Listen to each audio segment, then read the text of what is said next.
I'm here to share with you a recipe for amazing oatmeal cookies. So I love having a little sweet kind of snack after dinner sometimes. Sometimes I just really crave it. And so these oatmeal cookies are a great snack to have. They have a lot of protein and fiber, which is great for our guts. But they also have a little bit of sweetness from those raisins that are in them. And so these are a great snack to have lying around, whether you want it after a meal or even just throughout the day, right after a workout. It can be a great way to get back some of that energy that you burned during your workout. So I'm going to go ahead and start whipping up the batter here. So what we've got here in this first bowl is about 2 cups of oats, instant oats. So I'll go ahead and dump it in my bowl, and I'm going to mix together all of my dry ingredients first. I've also got some flour here, about 2/3 of a cup. And so with flour, something that you might want to think about is if you buy whole wheat flour, if you can find whole wheat flour at the store, that's higher in fiber, which again is great for your gut. So that'll help keep you regular and just really contribute to your body's overall health. Actually, eating a lot of fiber is also great for your heart. And so there's a lot of benefits to fiber, but you can also just use all-purpose flour if that's what you've got at home. Personally, I'm gluten-free, so if any of you guys out there are gluten-free as well, I'm actually using gluten-free flour here today, and that works just as well. And then I'm going to go ahead and add in the raisins as well. And then in these smaller little dishes over here, I've got some cinnamon, nutmeg, baking soda, and baking powder. I'll just go ahead and dump all that in. And then we've also got just a few tablespoons of chia seeds as well.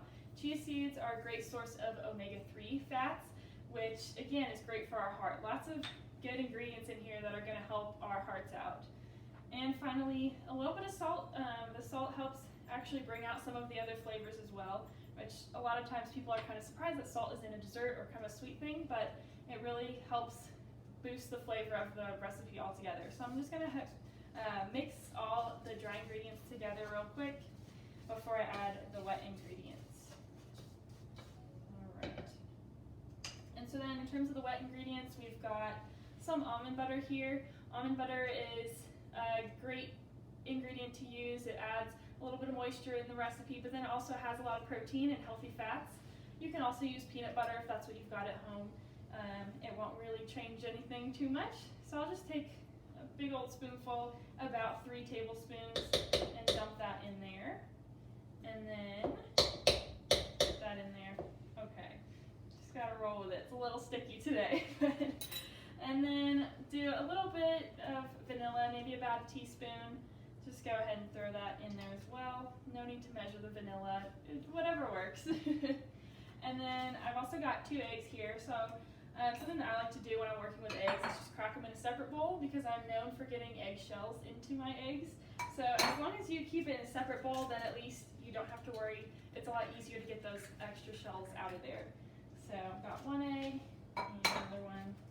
And yep, I just dropped some shell in there. So nifty little trick is actually if you have the whole egg shell or like half of it still in your hand, if you use that to scoop out the little extra pieces, it's a lot easier to get out. Not quite sure what the science is behind it, but it really helps. And so just scoop out those little extra pieces, and then you're good to go. So I'm gonna rinse my hands off, mix the rest of the ingredients up, and then we'll move on from there.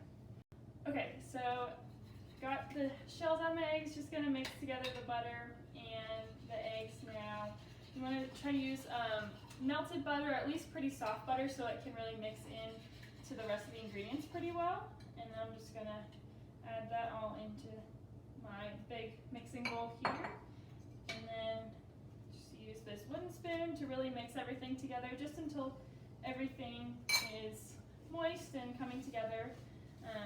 And then once it's all mixed, you can go ahead and start scooping and get those cookies on the sheet for baking. Alright, so I've got my cookie dough here mixed together, and now I'm just going to scoop out about a tablespoon or so, and I like to scoop it into my hand just so I can shape the cookies a little bit into just kind of a little circle here, and then I'll push them down. The cookies don't really spread out too much in the oven, and so you just want to go ahead and press them down just to have that shape that you're used to.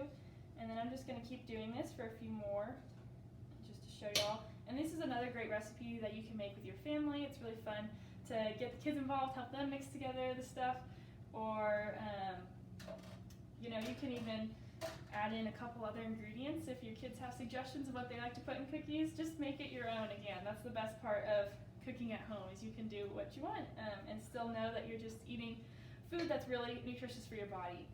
So I'm gonna get this one last cookie shaped and press it down a little bit, throw it on the pan. But just to save on some time, I went ahead and baked a few ahead of time, so I'll go ahead and show you what the finished product looks like.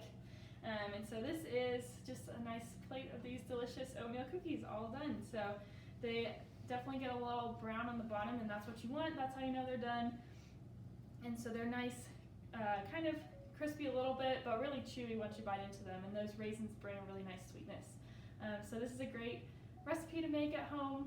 It doesn't take too long, about half an hour total, and so I encourage you to go ahead and try it with your own family.